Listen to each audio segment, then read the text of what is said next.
નમસ્કાર. ચાલો આજે અંગ્રેજી ગ્રામરનો એક એવો પાયો પાક્કો કરીએ જે શીખ્યા પછી અંગ્રેજી બોલવાનો કોન્ફિડન્સ છે ને એ એકદમ વધી જશે. આપણે વાત કરવાના છીએ સાદા વર્તમાનકાળની, એટલે કે સિમ્પલ પ્રેઝન્ટ ટેન્સની, અને એને છે ને બિલકુલ સહેલી અને મજેદાર રીતે સમજીશું. અચ્છા, અંગ્રેજી બોલતી વખતે ક્યારે એવું ફીલ થયું છે કે યાર ક્યાંક નાની મોટી ગડબડ થઈ રહી છે? ખાસ કરીને પેલું ગો ક્યારે વાપરવું અને ગોઝ ક્યારે, એમાં કન્ફ્યુઝન થાય છે? જો જવાબ હા હોય તો સમજો કે આ સમજૂતી બિલકુલ એના માટે જ છે. આજની આ વાતચીત પછી આ બધી જ ગૂંચવણ હંમેશા માટે ગાયબ થઈ જશે, એ પાક્કું. તો આપણે આ આખો ટેન્સ 5 સિમ્પલ સ્ટેપમાં શીખી લઈશું. સૌથી પહેલાં એનો પરિચય, પછી એ ક્યારે વપરાય એના 4 નિયમો, પછી પેલો સૌથી ઇમ્પોર્ટન્ટ SKES વાળો નિયમ, પછી વાક્યો કેવી રીતે બનાવવા, અને છેલ્લે ફટાફટ બધું રિવાઇઝ કરી લઈશું. તો ચાલો શરૂ કરીએ. તો ચાલો હવે સીધા મુદ્દા પર આવીએ. સૌથી પહેલાં તો એ સમજીએ કે આ સાદો વર્તમાનકાળ આખરે છે શું. એકદમ બેઝિકથી, પાયાથી શરૂઆત કરીએ. જુઓ, સાદો વર્તમાનકાળ એટલે એવો ટેન્સ જે આપણી રોજિંદી ક્રિયાઓ, આપણી આદતો કે પછી એવી બાબતો જે ક્યારેય નથી બદલાતી, જેમ કે સનાતન સત્ય, એ બતાવવા માટે વપરાય છે. સાચું કહું ને તો આ અંગ્રેજી ગ્રામરનો પાયો છે. આ એક ટેન્સ પર જો પકડ આવી ગઈ ને તો સમજો કે અડધી ગેમ તો જીતી જ ગયા. ઓકે, તો હવે સવાલ એ થાય કે આ ટેન્સ વાપરવાનો ક્યારે, કઈ કઈ સિચ્યુએશન્સમાં? તો જુઓ, એના માટે 4 મેઇન નિયમો છે, અને એકવાર આ સમજાઈ ગયા ને પછી ક્યારેય ભૂલ નહીં પડે. ચાલો જોઈએ. પહેલું, આપણી રોજની ક્રિયાઓ માટે. દાખલા તરીકે, હું દરરોજ ઓફિસ જાઉં છું. બીજું, કોઈ ટેવ કે આદત બતાવવી હોય ત્યારે, જેમ કે તેને કોફી બહુ ભાવે છે. ત્રીજું, સનાતન સત્ય, જેમ કે પૃથ્વી સૂર્યની આસપાસ ફરે છે. અને ચોથું, કોઈ વૈજ્ઞાનિક હકીકત કે નિયમ, દાખલા તરીકે પાણી 0 ડિગ્રી પર બરફ બની જાય છે. યાદ રાખો, આ 4 જગ્યાએ હંમેશા સાદો વર્તમાનકાળ જ વપરાય છે. ચાલો હવે આવીએ એ પોઈન્ટ પર જ્યાં મોટાભાગના લોકો ગોથું ખાઈ જાય છે. ક્રિયાપદની પાછળ પેલો એસ કે ES એ ક્યારે લગાવવાનો? આ વાત છે નાનકડી, પણ છે બહુ જ ઇમ્પોર્ટન્ટ. તો ચાલો આ ગૂંચવણને આજે સોલ્વ કરી જ નાખીએ. હવે જુઓ, આ જે છે ને એ આ ટેન્સનો ગોલ્ડન રૂલ છે. બરાબર ધ્યાન આપજો. જો વાક્યનો સબ્જેક્ટ એટલે કે કર્તા આઈ, વી, યુ કે દે હોય તો ક્રિયાપદ એના ઓરિજિનલ રૂપમાં જ રહેશે, કોઈ જ ફેરફાર નહીં. પણ જો કર્તા હી, શી, ઇટ કે પછી કોઈ એક વ્યક્તિનું નામ હોય તો બસ ક્રિયાપદની પાછળ S કે ES લાગી જશે. બસ આટલું જ છે. આ જ આખા ટેન્સનો જીવ છે એમ કહી શકાય. અને આ એક્ઝામ્પલ જુઓ, એનાથી બધું ક્લિયર થઈ જશે. અહીં કર્તા કોણ છે? હી. એટલે પ્લેનું શું થઈ ગયું? પ્લેઝ. હી પ્લે ક્રિકેટ. ના, એ ખોટું છે. સાચું વાક્ય છે હી પ્લેઝ ક્રિકેટ. બસ આટલો જ ફેર છે, પણ આ જ તો મેઇન પોઈન્ટ છે. ઓકે, તો નિયમ તો સમજાઈ ગયો. હવે ચાલો આગળ વધીએ અને જોઈએ કે આનો ઉપયોગ કરીને પોઝિટિવ, નેગેટિવ અને સવાલવાળા, એટલે કે 3 ટાઈપના વાક્યો બને કેવી રીતે.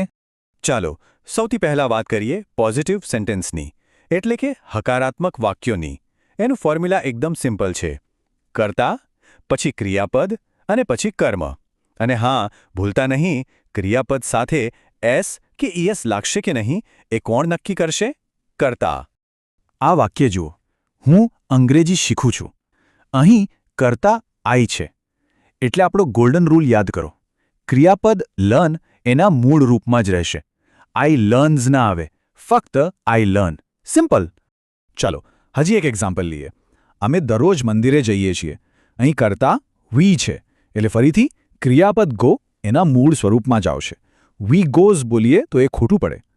હવે વારો છે નેગેટિવ સેન્ટેન્સનો, એટલે કે નકારાત્મક વાક્યોનો. અહીંયા 2 નવા હીરોની એન્ટ્રી થાય છે, ડુ નોટ અને ડઝ નોટ. ફોર્મ્યુલા છે કર્તા પછી ડુ નોટ અથવા ડઝ નોટ અને પછી ક્રિયાપદનું મૂળ રૂપ.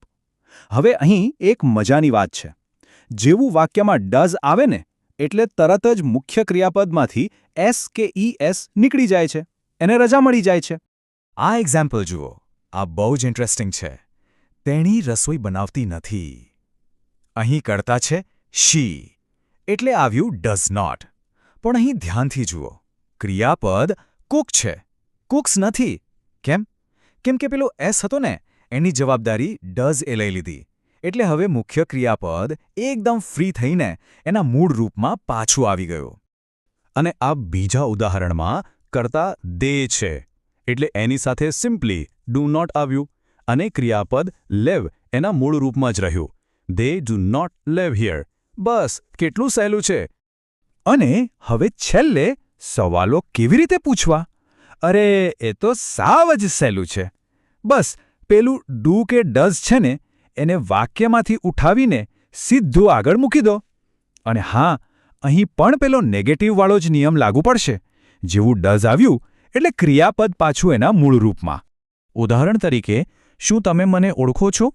આ વાક્યમાં કર્તા યુ છે એટલે સવાલ ડુથી શરૂ થયો. ડુ યુ નો મી? અને આ એક્ઝામ્પલ જુઓ. અહીં કર્તા છે રામ એટલે કે એક નામ. તો સવાલ શેનાથી શરૂ થશે? ડઝથી. અને ફરી એકવાર નોટિસ કરો. Does Ram exercise? અહીંયા એક્સરસાઇઝ નથી કેમ કે આપણો હીરો ડઝ અહીં હાજર છે. તો બસ આપણે પરિચય પણ જોયો, નિયમો પણ સમજ્યા અને ત્રણેય ટાઈપના વાક્યો બનાવતા પણ શીખી ગયા.